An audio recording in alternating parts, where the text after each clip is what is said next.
कि नारी के मुख से अगर एक बार निकल जाए कि मेरी जिंदगी तुमसे विवाह कर कर बेकार हो गई, उस समय नारी का सातित्व समाप्त हो जाता है। इसलिए माताओं, आपसे निवेदन है, जिंदगी में सारी लड़ाई लड़ना, सब कुछ बोलना, पर अपने पति से यह मत कहना कि तुमसे विवाह कर कर मेरी जिंदगी बेकार हो गई, क्योंकि विवाह तुमने किया है पर भाग्य उसने लिखा है। भाग्य लिखने वाला वो है। और आपसे फिर निवेदन करूंगा, राम मंदिर जाओ, कृष्ण मंदिर जाओ, शिव मंदिर जाओ, भवानी के मंदिर जाओ, तुम्हारे 33 कोटि देवताओं के मंदिर चले जाओ, गणेश जी के मंदिर जाओ, तुम्हारी मर्जी पड़े उस देवता के मंदिर जाना, कोई तुम्हारा भाग्य नहीं बदल सकता। जो तुम्हारी किस्मत में लिखा है वो तुमको भोगना पड़ेगा। तो बदलेगा कौन? तो उसका भी प्रमाण हमारे यहां शिव महापुराण कहती है। एक पारो नाम की विधवा स्त्री थी।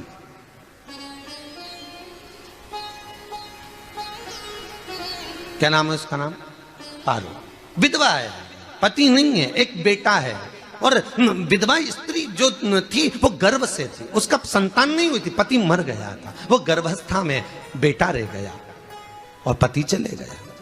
पारो बड़ी दुखी थी, भगवान का भजन करती बहुत, घर में कुछ भी नहीं था, जो व्यापारी जो धन था उसके पति का वो सब लोग खा गए। जब जैसे व्यक्ति जब तक जीवित है तब तक संसार उसका है, जैसे ही वो गया उसका सारा धन भी उसके साथ चला गया, व्यापार धन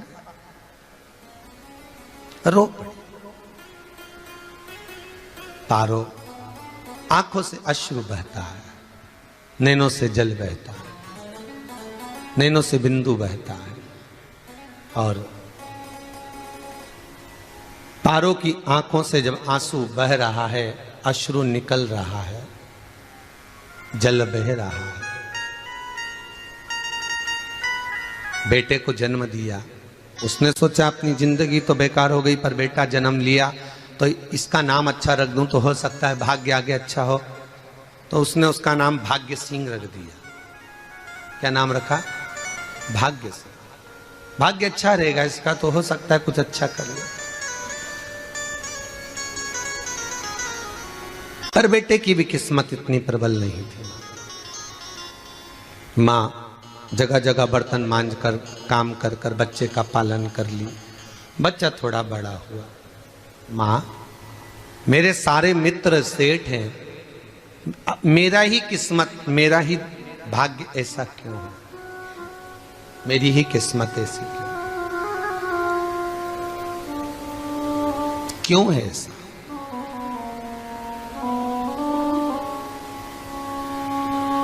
माँ मेरी किस्मत में इतना दुख क्यों लिखा है? मां भोजन तक हमको समय पर नहीं मिलता, हमारा भाग्य ऐसा क्यों है? मां हमारी किस्मत ऐसी क्यों है? मां कहती है बेटा जो ललाट पर लिखा उसे कौन टाल सका। मां बच्चों को समझाती है, मां बच्चों को कहती है, धीरे धीरे समय निकलता है।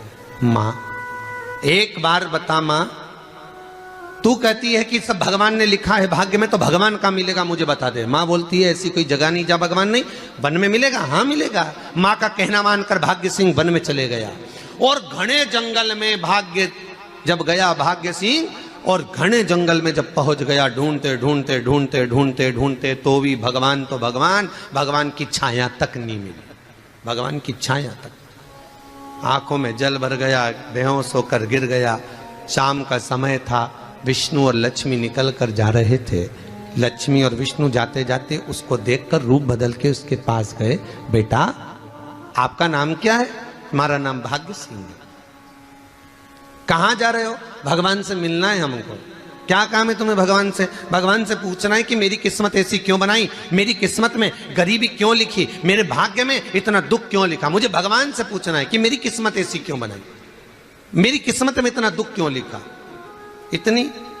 तो भगवान बोले ये तो देखो भाग्य भाग्य की बात है, सबके भाग्य में अलग अलग होता है। नहीं नहीं, मुझे भगवान से पूछना। तो हुआ क्या? मैं बहुत गरीब हूं, मैं बहुत दुखी हूं, भगवान से प्रार्थना है कि मुझे कुछ मेरी जिंदगी का अच्छा कार्य कर दीजिए। लक्ष्मी जी को दया आ गई, नारायण से बोले प्रभु इसको कुछ दे दो, थोड़ा सा इसके ऊपर कृपा कर दो। नारायण बोले इसके भाग्य में नहीं है लक्ष्मी, इसके भाग्य में नहीं है लक्ष्मी। लक्ष्मी मैं दे भी दूंगा तो इसकी किस्मत में नहीं है। लक्ष्मी कहती है आपका काम देने का है, आप तो दो। भगवान ने कहा लक्ष्मी नहीं है भाग्य में, तुम तो दे दो। लक्ष्मी जी के कहने पर नारायण ने उसको एक हीरे का हार दे दिया, ले ये ले हीरे का हार। वो प्रसन्न हो गया, हीरे का हार मिल गया। और हार लेकर वो चला, और चलते चलते उसने सोचा मेरी मम्मी को दूंगा, मेरी माता को दूंगा, माँ बड़ी प्रसन्न हो जाएगी। हीरे का हार लेकर जा रहा था। हार ले जाते उसको रास्ते में इतने में उसको तुरंत उसी समय पर कहीं सोचादि कर्म के लिए जाना पड़ा। उसने सोचा इस हार को इस पत्थर पर रख देता हूं, अभी आऊंगा वापिस इस हार को उठाकर घर लेकर चले जाऊंगा। और सोचादि कर्म के लिए वो चल दिया, गया, हाथ धोकर आया, इतने में एक चील उड़ती उड़ती आई, उसका हार लेकर चली गई। आके रोने लगा, माँ को जाकर कहा माँ किस्मत तो देख, इतना जोरदार हार मिला था हीरे का, पर भाग्य में नहीं था, नहीं मिला। इतने में वो रोता रोता तुरंत फिर भगवान के पास गया, रोता बिलखता फिर पहुंच गया वन के अंदर, फिर भगवान मिले। भगवान ने पूछा अब क्या हुआ? प्रभु मेरा हार तो वो हीरे का, मेरा हीरे का हार ले गई चील। भगवान बोले देख भैया हम तो तेरे किस्मत में था, वो कर दिया, अब आगे तू एक काम कर, ब्रह्मा जी से जाके मिल ले। ब्रह्मा जी कहाँ मिलेंगे? यहां से आगे जा, ब्रह्मा मिल जाए। ब्रह्मा के पास गए। ब्रह्मा जी ने कहा क्या हुआ? ब्रह्मा जी मेरे भाग्य में गरीबी लिखी है, कुछ अच्छा कर दीजिए। ब्रह्मा जी कहते हैं तुम्हारा भाग्य में जो लिखा है वो तुम्हें भोगना पड़ेगा। नहीं नहीं आप कृपा करो। लक्ष्मी जी ने नारायण से कहा इसको कुछ कृपा कर दो। तो भगवान ब्रह्मा जी ने कहा चलो इसका भाग्य बदलने के लिए एक हीरे की अंगूठी दे देता हूं। भगवान ने उसको हीरे की अंगूठी दे दी। अब हीरे की अंगूठी दी, फिर वो लेकर चला। इतना खुश था अब मुझे हीरे की अंगूठी मिल गई, अब मुझे हीरे की अंगूठी मिल गई। इतना प्रसन्न होकर जा रहा था, इतने में इसको लग गई प्यास। इसने सोचा पानी पी लूं। पानी पीने के लिए इसने मुंह को करा नीचे, जेब में रखी थी अंगूठी, वो पानी में लुढ़क गई। लुढ़कते से एक मछली निगल गई, अंगूठी भी हाथ से चली। देखिए कोई कितना भी साथ दे दे, पर भाग्य में अगर सुख लिखा होगा तो वो अपने आप मिलेगा, नहीं। फिर आया, फिर मां से कहा मां ऐसा हो गया। मां ने कहा चल जाने दे, तू रोज रोज बहाना बना के चले जाता है, दिन भर इधर उधर घूमता रहता है, शाम को आता है और बहाने बना के कहाँ की स्टोरी सुनाता रहता है, ना जाने कहाँ की कहानियां सुनाता रहता है। चल काम पे जा, कुछ काम कर तो भाग्य बदलेगा। नहीं नहीं मां मैं सत्य बोल रहा हूं, नहीं माना। फिर चले गया। नारायण ने कहा एक काम करो, अब तुम शंकर जी के पास जाओ। शिव जी के पास गए। भोलेनाथ जी ने उसको हीरे की पोटली दे दी। वो हीरे की पोटली ले जाकर अब की बार सोचा कहीं रुकूंगा ही नहीं, सीधे घर गया। मम्मी को याद करा, माँ नहीं थी। उसने एक लोटे के अंदर हीरे रख दिए। मैं माता को ढूंढ के आता हूँ। माँ को ढूंढने गए, इसमें चोर घुस गए घर के अंदर, लोटा ही ले गए हीरे का। फिर आके देखा, फिर माँ ने कहा, फिर बहाने बनाया तूने, फिर स्टोरी सुने, फिर कहानी सुने। माँ मैं सत्य कह रहा हूं, सत्य कह रहा। आखिरी में हार गया। फिर भगवान विष्णु और ब्रह्मा ने एक ही बात कही, तू शंकर के मंदिर की चौखट पर जा। वहां क्या करना पड़ेगा मुझे? कुछ मत करना, केवल उसकी चौखट पर जाकर उसका दीदार करना, उसका दर्शन करना। उससे क्या होगा?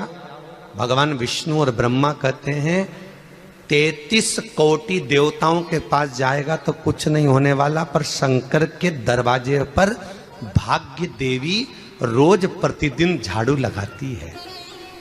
कौन झाड़ू लगाती है? भाग्य देवी। आपसे निवेदन है, बहुत सुंदर कथा, इससे समझना कि विष्णु ब्रह्मा राम कृष्ण आदि 33 कोटि देवताओं के पास तुम चले जाओ, कोई तुम्हारा भाग्य नहीं बदल सकता। हाँ, अगर भाग्य देवी का तुम स्मरण करो, किसी मंदिर में जाना तो ये भगवान से कहना भगवान लक्ष्मी दो। भगवान से लक्ष्मी मत मांगना, भगवान से कहना मेरा भाग्य ऐसा कर दो, या भाग्य देवी की कृपा मुझ पर बरसा दो जिससे मेरा भाग्य बदल जाए, कुछ अच्छा हो जाए मेरी जिंदगी में। तो जाके शंकर के मंदिर के बाहर खड़े हो, भाग्य देवी मां झाड़ू लगाती है, भाग्य देवी उनकी चौखट पर बैठी रहती है। तू जा, उससे क्या होगा? बस देवता तो तेरी जिंदगी बदलने के लिए कब से इंतजार कर रहे हैं, पर तेरा भाग्य नहीं बदल पा रहा। तेरा भाग्य बदलेगी तो भाग्य देवी ही बदलेगी। गया शिव मंदिर के दरवाजे पर जाकर खड़ा हो जाता, भीड़ होती तो दरवाजे से दर्शन कर लेता, बाबा से नयन मिलाता, रोज प्रतिदिन जाता। एक दिन शंकर जी ने भाग्य देवी से कहा, देवी इसका भाग्य बदल दो। देवी कहती है, भोलेनाथ इसकी किस्मत में ब्रह्मा जी ने यही लिखा है दुख, इसकी किस्मत में ठोकरें खाना ही लिखा है। भाग्य देवी तुम मेरे दरवाजे की झाड़ू लगाती हो, आज इसके भाग्य की झाड़ू लगाई। भाग्य देवी ने कहा, भोलेनाथ आप कह रहे हो? हाँ मैं कह रहा हूं, क्योंकि मेरे दरवाजे पर इतने दिन से रोज आ रहा है और मेरे दरवाजे से खाली चले जाए अच्छा नहीं लगता। भाग्य देवी ने भाग्य बदला। एक सोने का सिक्का झाड़ू लगाते लगाते दरवाजे पर पटक दिया। उस सोने के सिक्के को लेकर वो चला और सोने के सिक्के को ले जाकर उसने माता को दिया। अब भाग्य कैसे बदलता है वो देखिए। सोने का सिक्का लेकर गया और तुरंत वो सोने का सिक्का घर में पहुंचा। रात से ठाठ हो गया, बेचकर भोजन की व्यवस्था करी। एक दिन मां ने सोचा कुछ ऐसा करूं कि मैं मछली का व्यापार करूं, और मछली खरीदने के लिए गई। और मछली खरीदने के लिए गई, जो मछली मिली दे तो दी व्यापारी ने, परंतु घर लाते लाते वो मर गई। मरा तो काटा तो उसमें से हीरे की अंगूठी मिल गई। अंगूठी तो मिली, इतने में मां ने कहा, देखो भगवान ने बड़ी कृपा करी, हीरे की अंगूठी मिली। बेटे ने कहा, ये मेरी ही अंगूठी है। मछली निगल गई थी। मां ने कहा, बेटा जाओ, थोड़ा आज ब्राह्मण भोजन करने आएंगे, थोड़ी लकड़ी काट कर लिया। बेटा लकड़ी काटने गया, एक पेड़ पर, सूखे पेड़ पर चढ़ा लकड़ी काटने के लिए। काटते काटते उसको पेड़ की डाली पे एक हार टंगा हुआ दिख गया। वो हार वही था जो हीरे का चील लेकर गई थी। वो हार प्राप्त हो गया। आते आते रास्ते में प्यास लगी, सोचा कहीं एक आध बर्तन मिल जाए, पड़ा हुआ तो लोटा पड़ा हुआ मिल गया जिसमें हीरे पड़े हुए थे। जब भाग्य चलता है तो सारी रास्ते अपने आप खुलते खुलते खुलते खुलते चले जाते हैं। जब भाग्य नहीं चलता तो चाहे कोई हीरा दे दे, चाहे कोई सोना चांदी दे दे, चाहे कोई फैक्ट्री खुलवा के दे दे, तो भी कुछ दिन में ठप्प हो जाए। भाग्य चलेगा तो धन आएगा, भाग्य नहीं होगा नहीं तो फिर कुछ मत करो। क्या करना है बोलो तो? जब भाग्य अगर दिक्कत दे तो कहीं जाने की जरूरत नहीं है, एक ही काम करना है, शंकर के दरवाजे पर जाकर उसका दीदार करना।